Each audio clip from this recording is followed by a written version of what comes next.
Pernah gak sih, kamu berpikir kenapa nama yang kamu pakai saat ini bisa jadi jati diri yang melekat? Nama bukan sekadar rangkaian huruf yang ditulis di KTP, tapi ada sejarah dan makna mendalam di baliknya. Seringkali kita terjebak dengan pemikiran bahwa nama itu biasa, padahal secara tidak sadar, nama bisa menciptakan identitas yang kuat dan bahkan membentuk harapan serta ekspektasi dari orang lain. Mari kita telusuri lebih dalam tentang nama, dari mana asalnya, kenapa orang tua kita memilihnya, dan bagaimana nama bisa mempengaruhi kehidupan kita. Menarik untuk menggali lebih dalam dan memikirkan, apakah nama yang kamu sandang saat ini benar-benar mencerminkan diri kamu yang sebenarnya? Yuk kita mulai dengan chapter pertama ini. Chapter 1, Makna di balik setiap nama. Ketika mendengar nama seseorang, apa yang pertama kali terlintas dalam pikiranmu? Mungkin kamu langsung teringat sosok tertentu atau bahkan karakter yang lebih dalam.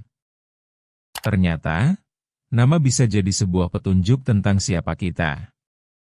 Namun, tidak jarang orang tua kita memilih nama tanpa mempertimbangkan makna atau asal-usul yang mendalam. Seperti, ada yang memilih nama hanya karena terdengar bagus atau mengikuti tren. Apa jadinya jika kita menggali lebih dalam dari kebiasaan tersebut? Kita mungkin akan menemukan berbagai cerita menarik yang tidak pernah dibagikan ke publik. Menarik sekali saat kita mulai mempertanyakan asal-usul nama kita. Misalnya, nama-nama yang terinspirasi dari tokoh terkenal, daerah, atau bahkan filosofi mendalam. Apakah kamu tahu bahwa ada nama-nama yang bisa secara langsung mempengaruhi perilaku dan cara pandang hidup seseorang? Pernahkah kamu bertanya, kenapa orang tua memilih nama yang bisa memakan waktu berat saat harus disederhanakan di media sosial atau bahkan saat introduksi di kelas baru?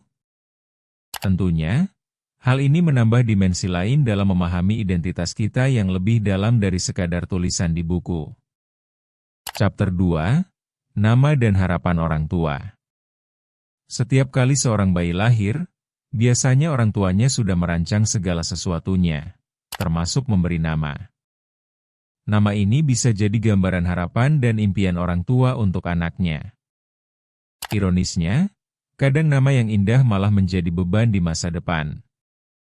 Misalnya, siapa yang tidak kenal dengan nama-nama seperti Sakti atau Cahaya?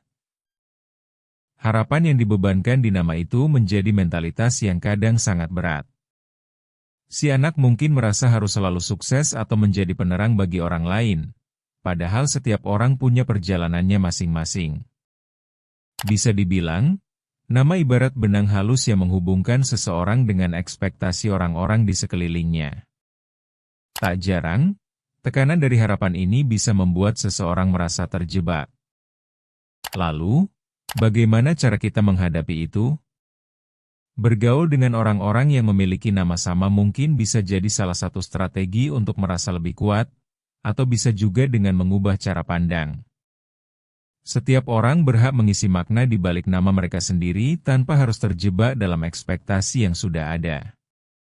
Chapter 3, Nama dan Identitas Sosial. Ngomongin tentang nama, kita nggak bisa lepas dari dampaknya dalam kehidupan sosial. Misalnya, coba lihat bagaimana nama bisa mempengaruhi peluang kerja. Seringkali, perusahaan lebih suka nama yang mudah. Kenapa bisa gitu?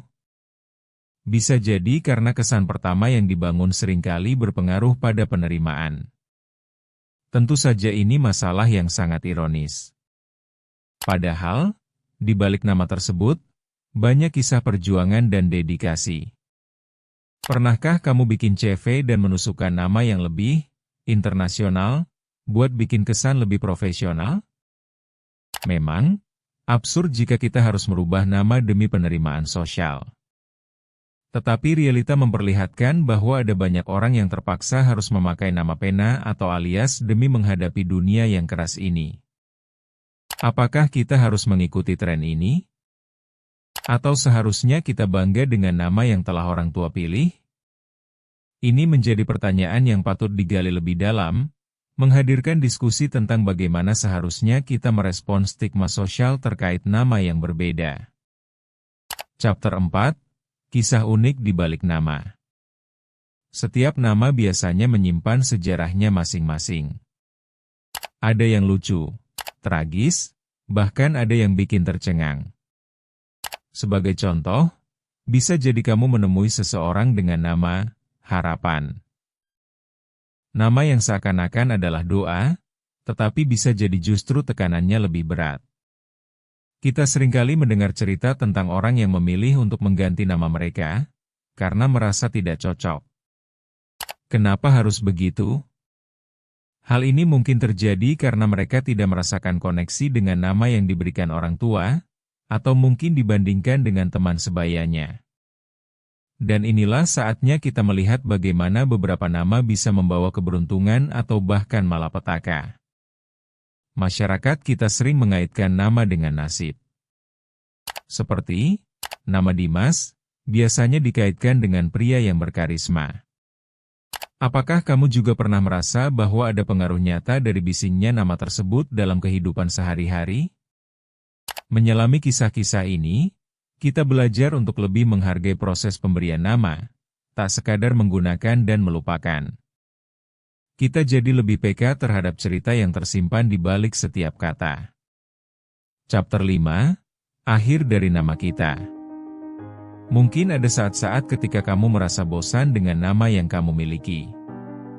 Namun, pertanyaannya adalah, seberapa penting mentransformasikan nama itu? Ada yang bilang bahwa kualitas hidup bisa diperbaiki dengan mengganti nama. Di sisi lain, ada juga yang berpendapat bahwa nama hanya sekadar simbol tanpa makna. Pertengkaran antara keduanya terus berlanjut tanpa ada kata titik. Seiring bertumbuhnya dunia, kita perlu mempertanyakan, apa yang akan terjadi pada nama-nama di masa depan? Apakah kita akan tetap memegang teguh nama yang diberikan orang tua, atau kita akan melakukan pembaruan yang lebih modern? Saat kita merenungkan tentang semua ini, kita jatuh pada kesadaran jika segala nama yang kita pegang, entah bagaimana membawa jejak waktu dan perjalanan masing-masing individu. Nama adalah bagian dari diri kita, tetapi bukan segalanya, dan semakin penting untuk membawa kesadaran ini dalam setiap langkah kita. Jangan lupa untuk subscribe Memoria agar tak ketinggalan video menarik berikutnya. Karena setiap hal punya asal.